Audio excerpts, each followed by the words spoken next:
Hi, this is Dr. Gregory Sadler. I'm a professor of philosophy and the president and founder of an educational consulting company called Reason.io, where we put philosophy into practice. I've studied and taught philosophy for over 20 years, and I find that many people run into difficulties reading classic philosophical texts. Sometimes it's the way things are said or how the text is structured. But the concepts themselves are not always that complicated, and that's where I come in. To help students and lifelong learners, I've been producing longer lecture videos and posting them to YouTube. Many viewers say they find them useful.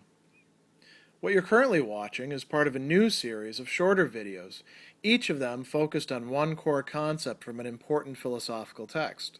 I hope you find it useful as well. Chapter 3 of John Stuart Mill's Utilitarianism has the title of the ultimate sanction of the principle of utility. And what Mill is talking about in there is something what we would call these days a moral principle or sort of foundation. And he's keen to try to explain this to us, in part because he's trying to address criticisms that have been made against utilitarian philosophy. It's now been a generation in existence by the time that he's writing. He's a second generation utilitarian.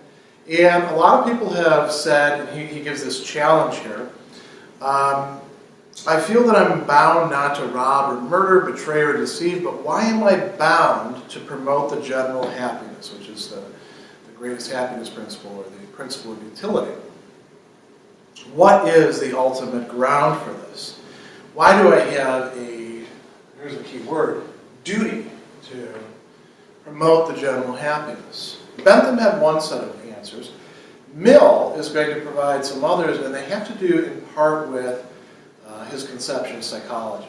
But first we're going to look at sanctions themselves, and his notion of sanctions, which he is deriving in part from the general culture, but also in part from Bentham. And Bentham had talked about sanctions. In his works, he distinguished 4 and then later 5 different kinds of sanctions. Mill talks in terms of external and internal sanctions. What does he mean by external and internal? Internal to the human being, external meaning coming from without in some way. Now, it could involve the feelings of the human being, their pleasure or pain. As a matter of fact, you can't actually have a sanction on somebody unless you are affecting them in some way. And so he talks about the external sanctions, and he says, what are these? They are the hope of favor and fear of displeasure from our fellow creatures, as well as from the ruler of the universe, along with whatever we may have of sympathy or affection for them, or of love and awe for him, inclining us to do his will independently of selfish consequences. So, if we take God out of the picture, because Mill is not really all that sincere about God, and that may complicate things. What we're talking about is other people's approval or disapproval, punishment, reward, and then whatever feelings of sympathy or affection which we have for them. So, I help an old woman across the street. That's probably promoting the general happiness, unless that old lady is, would be Hitler or something like that. So, why am I doing that? I could be motivated by my parent telling me, go ahead and help her across the street and I'll make it worth your while. That'd be an external sanction. That's a reward. It could be that I'm worried about what people will think of me if they see me not helping her out, social disapproval. That's also an external sanction. It could be that I actually like her, or I feel sorry for her. I feel some sort of affectivity moving me towards helping her. That also is in Mill's book, an external sanction. So what would be, the sort of things that we could call an internal sanction? People speak in terms of conscience, or closely allied with that, the sense of duty or obligation. And how can you tell when somebody is motivated by internal sanctions rather than external sanctions? Well, when nobody's watching, so you don't have to worry about social disapproval or approval, when there's no punishment or reward at stake, and when they don't have any particular feelings of sympathy or affection already moving them towards that, do they do the right thing? Do they refrain from robbing? Do they return lost property? Do they tell the truth? Do they avoid telling lies or deceiving? We could go down the list. Do they actually do what they should do, what they ought to do? And what we're really interested in here is what the internal sanction of duty would be. And he says, it's a feeling in our own mind, a pain more or less intent, attendant upon violation of duty, which in properly cultivated moral nature rises in the more serious cases into shrinking from it as an impossibility. So when somebody says, my conscience won't allow me to do X, Y, Z, they have in mind exactly what Mill is talking about. In a highly developed person, this will actually keep them from being even able to consider it as a possibility for themselves, not necessarily as a possibility for other people, but a possibility for themselves. If it hasn't developed that far, it's at least a certain kind of pain in your mind that says, this is wrong, I shouldn't do that. Or when you're being faced with a positive duty, something that you ought to do, that thinking about not doing it, you feel a sense of pain in that. So, what is the sanction? What is the basis for utilitarian morality, he asks. And Mill now is engaging in a bit of psychology. And he says, where do we get these notions of conscience or duty or obligation from? Are they what he calls a transcendental fact, an objective reality belonging to the province of things in themselves, and we just sort of note it? He doesn't actually buy that. He thinks that we have to sort of work this out. So what we want to ask is the notion of duty, as he says, innate? Or is it implanted? Does it arise intuitively from being a human being? Are we sort of born with it? Is it hardwired into us? Or is it something that we acquire through experience, through association, through feeling pleasure and pain, and being directed in certain ways, and then coming to see certain things as good? So you could say a priori or a posteriori if you're into that sort of language. So he says, well, let's take the first one. If it is innate, then he says, I don't see any reason why the feeling which is innate should not be that of regard to the pleasures and pains of others. Is there anything really strange about saying that people would intuitively be cognizant and take some consideration of the pleasures and pains of other human beings? Perhaps that's inherent in human nature. Now, you could, of course, say, well, what about sociopaths? What about damaged individuals? And you say, well, that's damaged individuals. In some cases, it would not be innate, but in a normal human being, it would. He says, if there's any principle of morals which is intuitively obligatory, that's a big if there's anything that is intuitively obligatory, it would be this principle that we ought not only to pay attention to our own pleasures and pains, but those of other people who are affected by our actions, our choices, and our ways of living.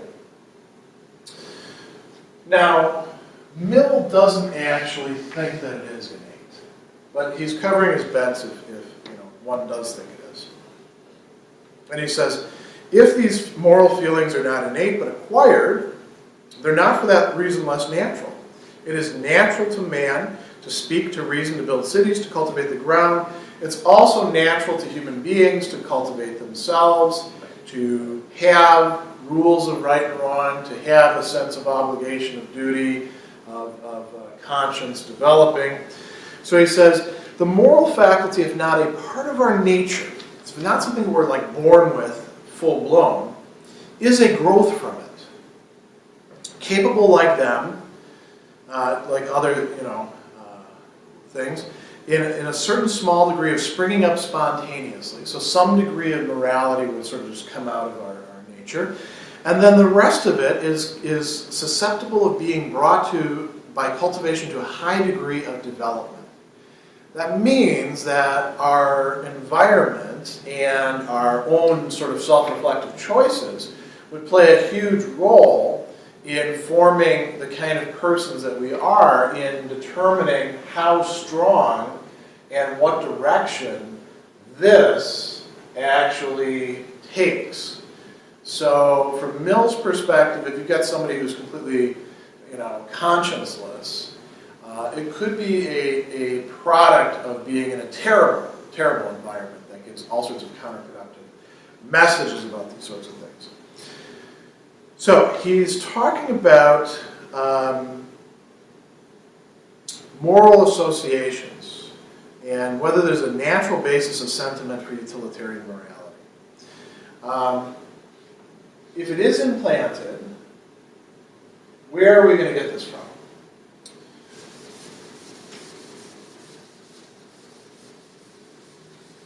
It's a good question. So, where would we get it from? He says, there is this basis of powerful natural sentiment. So he's got this powerful natural. Remember, this term natural does not mean just simply born in us, but is something that we have a capacity for that can be developed. Powerful natural sentiment. And what is that natural sentiment? He says, the desire to be in unity with our fellow creatures.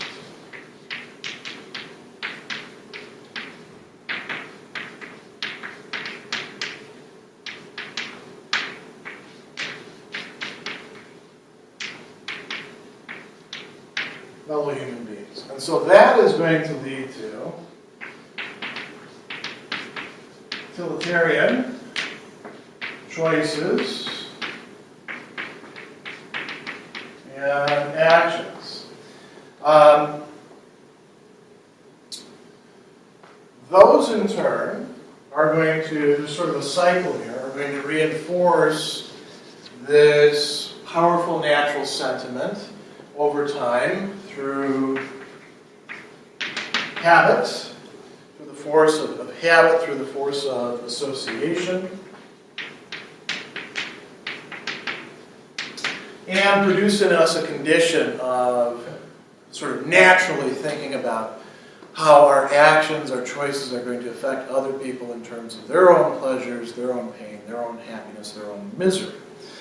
He says, the social state is at once so natural, necessary, and habitual to man that except in some unusual circumstances or by an effort of voluntary abstraction, he never conceives of himself otherwise than as a member of a body.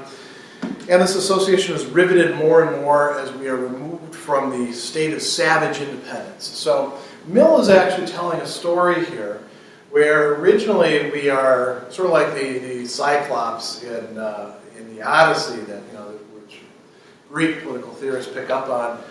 Each man runs his own household, does what he wants, gives himself his own laws, and says, screw everybody else, I'm going to do what I want.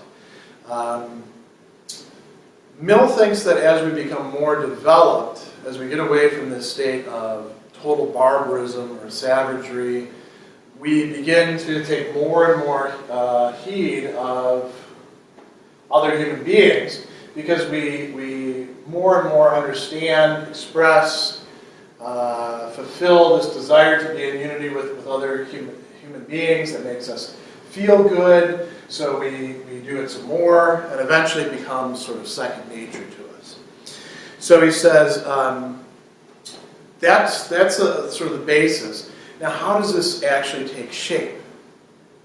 He says, society between human beings, except in the relation of master and slave, so a purely tyrannical power relation, except in the relation of master and slave, is impossible on any other footing than that the interests of all are to be consulted. So think of a family, for example. You have a family, and you're not consulting the interests of all. The only way in which you can do that is some person imposes the choice, the power from above on the other people from below, or you just have complete anarchy and everybody does what they're made to do. If you're actually going to have a harmonious family life, the person who's making the decisions in any given case, has to consult the interests of everybody else. They have to treat them, not necessarily every single person as equals, but everybody has to treat, as he says, somebody as an equal. He says, society between equals can only exist on the understanding that the interests of all are to be regarded equally. We're supposed to take account of everybody's interests. And he says, in every age, some advance is made towards a state in which it will be impossible to live permanently on other terms with anybody. So we're moving from a state, originally where only power can really take place, to conditions of equality where a sort of limited utilitarian morality becomes the way in which we do things, without necessarily calling it utilitarianism, without necessarily thinking about it in those sort of terms. We begin to consult everybody else's interests, and then as time goes on, we become more and more developed in that respect, and eventually we reach the point where any decision that anybody makes is already thinking about how everybody else is going to be affected. Now, Mill sees that as quite far off. He doesn't think that's going to happen right away. Now, you might say at this point, that doesn't sound like our social life at all. Are you saying, John Stuart Mill, that our experience of social life is that we're all motivated by this intense natural desire to be in unity with our fellow humans? Well, why are people such jerks to each other then? Why are we in competition? And Mill talks quite a bit about experiences of cooperating with others and what that does. But then he ends up saying that we're at an early stage of development. So a lot of this is kind of far off. He says that if we really looked at our real interests, not just our imaginary interests, not just what we're getting from imperfect understandings of the social order, or from propaganda, or from poor environments that give us bad experiences, which we draw the wrong conclusions from. If we can get away from all of that, then we'll see that really we ought to be cooperating with each other. We ought to be thinking about each other. And he ends up saying, this is where I'll actually end this thing. Even if you don't buy this, it would be in your interest, given a society where a lot of people are seeing things in a utilitarian way, to act like a utilitarian, to take on the characteristics of that. And if you do that enough, that habit will become your new character. That'll become your new structure of desires. And it's also in your interest to see other people behave like that, because think about it. Do you want a purely egoistic environment? No, because you don't want everybody else to be egoists. You don't want them to privilege their pleasures and pains over yours. You want them to take yours into account. And one of the ways to make sure that they're going to do that is by sort of pushing this utilitarian morality on other people. And one way you can do that is by actually, espousing it yourself and acting like a utilitarian. So he says, even if you don't buy it, even if you have no interest and sympathy in the pleasures and pains of others, you're greatly interested as anyone that others should have it. So Mill thinks that all these things come together and provide us with a sense of duty that we have that ultimately rests on this sort of complex. And this is the fundamental basis for it, this desire, which comes from our nature but can be developed further and further to be in unity with fellow humans.